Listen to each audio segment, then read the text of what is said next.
There was a time when I was my own biggest enemy. Before anyone else had the chance to criticize me, I had already done it myself. I questioned every decision, compared myself to everyone around me, apologized for taking up space, and celebrated everyone else's success, while secretly wondering if I would ever become enough. I smiled on the outside, but deep inside I felt invisible. I looked in the mirror and saw flaws instead of potential. I listened to compliments, but believed criticism. I wasn't living my life. I was surviving inside someone else's expectations. Then one day I realized something that changed everything. Low self-esteem wasn't something I was born with. It was something I had learned. And if it had been learned, it could also be unlearned. These are the 10 steps that slowly rebuilt not only my confidence, but my entire identity. Step 10. I stopped comparing my life to everyone else's. Every morning, I opened social media and convinced myself everyone else was happier, richer, stronger, more attractive, and more successful than I was. I compared my ordinary Tuesday to someone else's highlight reel.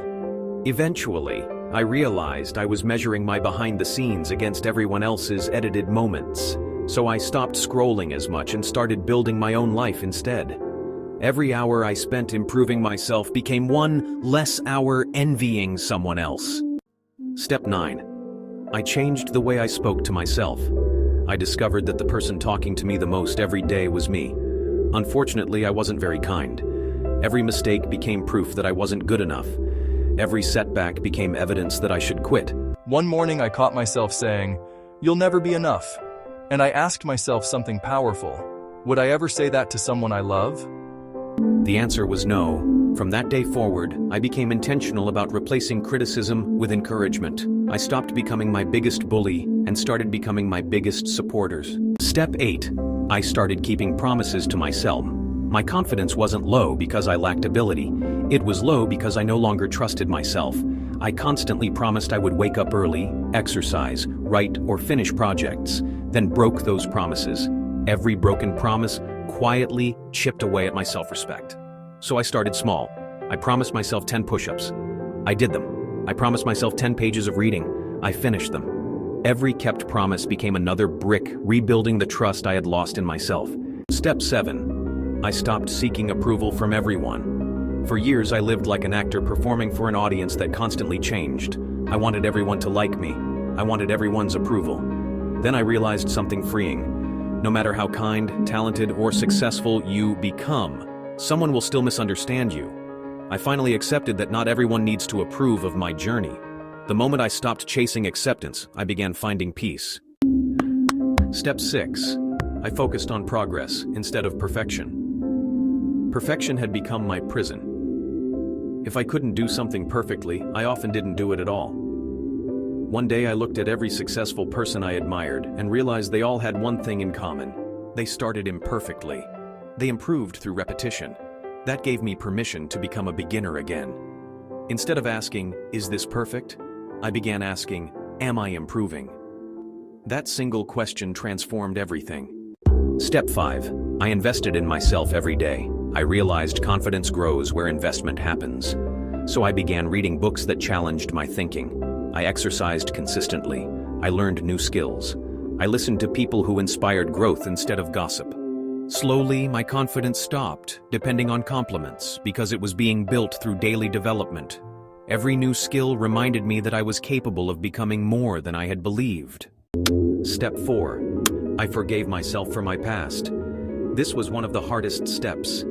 I kept introducing myself to my future using yesterday's mistakes. Every failure became my identity.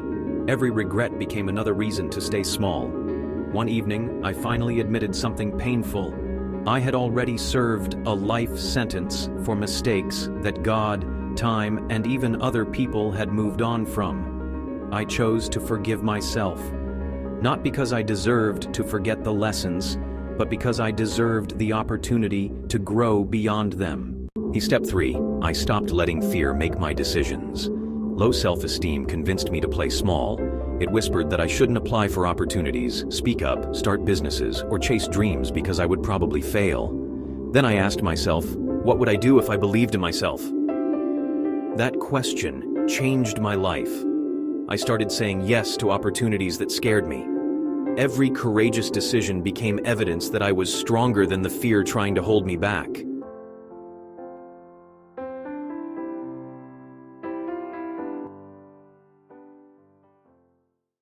Step 2.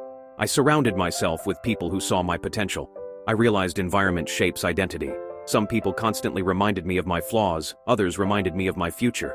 I intentionally spent more time around people who challenged me, encouraged me, and believed in me when I struggled to believe in myself. Their faith in my potential became borrowed confidence until my own confidence grew strong enough to stand on its own.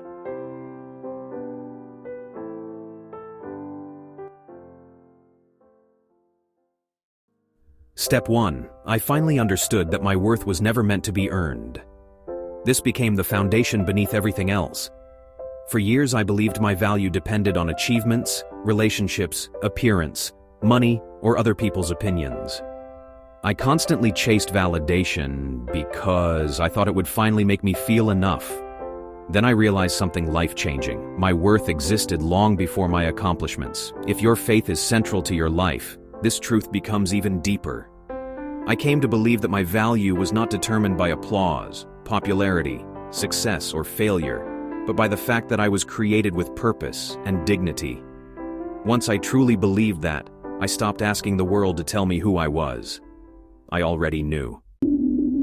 Today, when I look in the mirror, I don't see perfection. I see progress.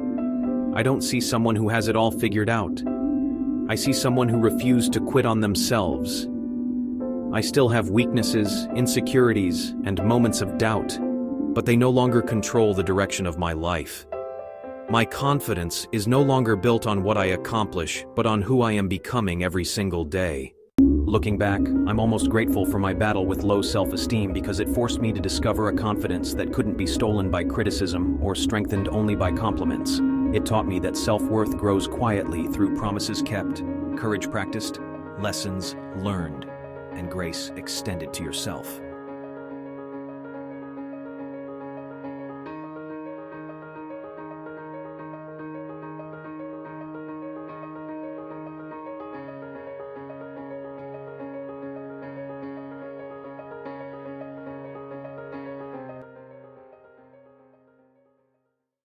If my story teaches you anything, let it be this. The person who has been speaking against you the longest doesn't have to be the person who speaks over your future. You have the power to change that voice. One decision at a time, one promise at a time, one courageous step at a time. I stopped living beneath my potential and started believing I was enough to pursue the life I was created to live. And the day I finally believed in myself was the day my life truly began. If you enjoyed this video, please like and subscribe to the Digital Mentor 777 via YouTube.